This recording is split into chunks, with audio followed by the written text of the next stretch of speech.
স্বাগত জানাচ্ছি সবাইকে। আমি দুইটা জিনিস শেয়ার করব সম্মিলিত ইসলামী ব্যাংকের গ্রাহকদের উদ্দেশ্যে। তো আমি গতদিন সরাসরি প্রথম ব্যাংকে গেলাম, সম্মিলিত ইসলামী ব্যাংকের কোনো একটা ব্যাংকের শাখায়।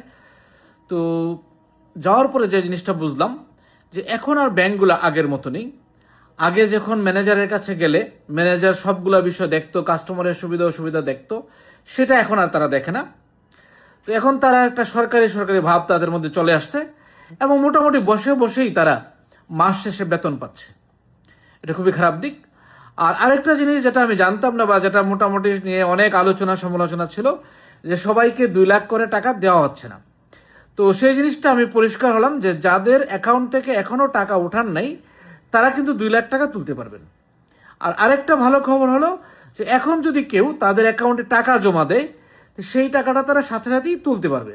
অর্থাৎ এখানে একটা লিমিট সিস্টেম দেখলাম যে আপনি যত টাকা জমা দিচ্ছেন কিংবা আপনার অ্যাকাউন্টে যদি কোনো রেমিটেন্স আসে সেই টাকাটা সাথে সাথেই ব্যাংক দিয়ে দিচ্ছে। আর সবচেয়ে সমস্যা হলো যারা আগের অ্যাকাউন্ট ছিল, আগে যারা টাকা জমা করেছেন সেটা। আর আরেকটা জিনিস দেখলাম যে এখন নতুন যে সমস্যাটা আমাদের কাছে চলে আসছে সেটা হলো হেয়ার কাট গেল, এখন হেয়ার কাটও এখনো বাতিল করে নেই।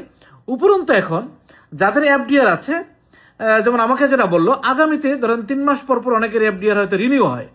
তো নতুন যখন রিনিউ হবে তখন আর আগের রেট থাকবে না, অর্থাৎ নতুন যে রেট দিচ্ছে সেটা প্রায় অর্ধেক অন্যান্য ব্যাংকের তুলনায় সেই রেটটাতে চলে আসবে। তো সেটা একটা বড় অসুবিধা এবং যেটা ব্যাংকটা ঘুরে দাঁড়ানোর ক্ষেত্রে একটা অন্তরায় বলে আমি মনে করি।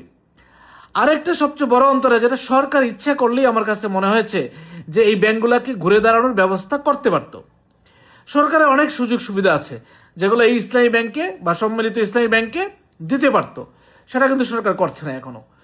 এবং আমার কাছে মনে হয় সরকার এই ব্যাংকগুলোকে যদি চায় তো খুব সহজেই ঘুরে দাঁড়ানোর ব্যবস্থা করতে পারে। শুধুমাত্র সরকার যেটা করছে বিভিন্ন সময় টাকার সহযোগিতা দিয়েছে এবং যে টাকাটা এই ব্যাংকের কর্মচারীদের বেতন হিসেবে ওনারা বসে বসে নিয়ে নিচ্ছে।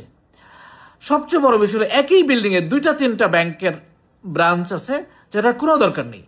একই অফিসে দেখা যায় অনেক কর্মচারী এখন যাদের কোনো কাজ নেই, দরকার নেই।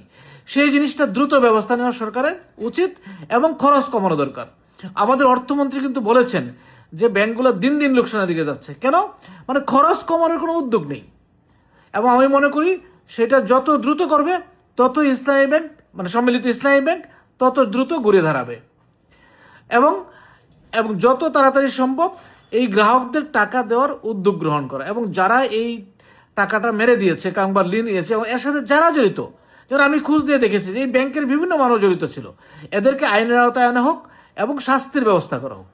ধন্যবাদ সবাইকে। সবাই ভালো থাকবেন, সুস্থ থাকবেন।